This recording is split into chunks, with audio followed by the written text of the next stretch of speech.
हमारी पार्टी के politburo member comrade Nilotpal Basu, पूरे देश के मजदूर आंदोलन की नेता अध्यक्ष, राष्ट्रीय अध्यक्ष डॉक्टर के अमृता, कॉमरेड AR सिंधु, हमारे हरियाणा के CPI के राज्य के secretary comrade Dariyav Singh, comrade Premchand ji और मंच पर हमारे तमाम साथी राज्य के जो हैं और यहाँ इस सभा में आए तमाम मान सम्मान के योग्य बुजुर्गों, मेरी माताओं, बहनों, साथियों, दोस्तों, सबसे पहले तो आती सर्दी में आप इस मौके के ऊपर यहाँ आए हैं, आपका बहुत बहुत शुक्रिया, धन्यवाद, सलाम। हालात हालांकि ये है देश के कि जाड़ा हो चाहे गर्मी हो, डट के खड़ा होना पड़ेगा। भयंकर संकट की स्थिति से आज ये देश और प्रदेश गुजर रहा है। ये सम्मेलन में हम कोई कमेटी का चुनाव करने मात्र के लिए नहीं इकट्ठे होंगे। आने वाले 3 साल के लिए हरियाणा में राजनीतिक तौर पर ये जो हमला भाजपा की सरकार की तरफ से देश की, प्रदेश की 10 साल से भी ऊपर समय हो गया, जो लगातार हमारे देश की बुनियाद पर जो हमला किया जा रहा है, जो हमारे पुरखों ने गर्दनें कटा करके, काले पानी जा करके लाखों खपे थे, जिसके आधार के ऊपर दुनिया का एक बिरला देश भारत देश बना, तमाम विविधताओं में एकता का एक प्रतीक, पूरी दुनिया में एक मिसाल। 75 साल पूरे होने जा रहे हैं हमारे संविधान के। ये संविधान में नहीं बन गया। पहली बार इतिहास के अंदर हिंदुस्तान में, जिस देश के अंदर इतनी ऊंच नीच, जात पात, भेदभाव और तमाम के अंदर जो था, पहली बार इस संविधान के अंदर, और ये कोई मामूली बात नहीं थी कि संविधान सभा के रचने वाला उस कमेटी का जो जिसने संविधान लिखा, उसका अध्यक्ष बहुत विद्वान तो थे, लेकिन उस जाति समुदाय से थे जिनको सदियों तक गुलाम बना करके रखा गया था, जिनको अछूत माना जाता था।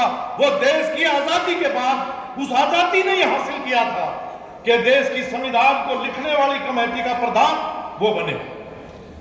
लेकिन आज वो ताकतें, ये देश के लिए विडंबना की बात है कि वो ताकतें देश की सत्ता पर हैं जो अंग्रेजों के साथ थे, जिन्होंने हमारे संविधान का विरोध किया था, जो हमारे राष्ट्रीय ध्वज को अपना झंडा नहीं मानते थे, जो अम्बेडकर के पुतले जलाया करते थे, वो लोग आज देश की, प्रदेश की सत्ता पर बैठे हैं।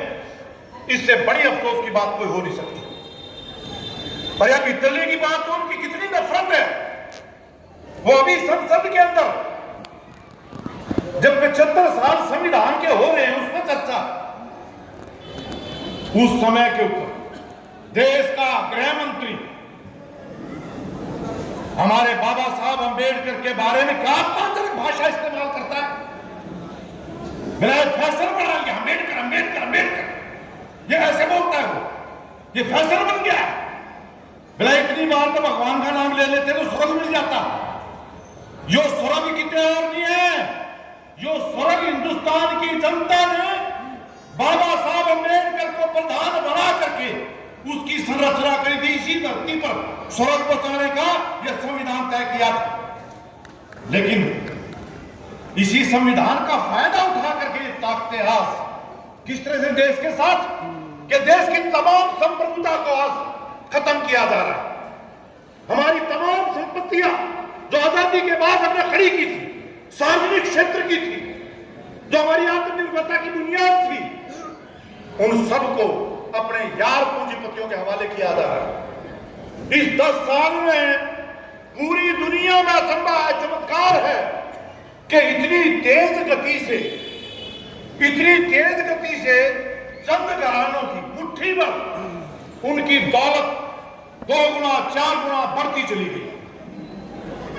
आज हमारा देश दुनिया में, सारी दुनिया में पहले नंबर पर है। सबसे ज्यादा आर्थिक तौर पर गैर बराबरी, अमीर अमीर और गरीब के बीच की जो खाई है वह अंग्रेजा के टाइम पे भी नहीं थी इतनी जितनी आज आजादी के बाद और पिछले 10 साल के अंदर जो पैदा की गई। साधक ये है सारा देश कमाए, सारे देश की कमाई, सारी की सारे देश की कमाई सिर्फ आने गिनती के 5 अडानी अंबानी टाटा बिरला और एक और मित्तल, गिनती के 5 आदमी सारे देश की कुल कमाई का एक साल में 20% 5वां हिस्सा उनके चले आता है।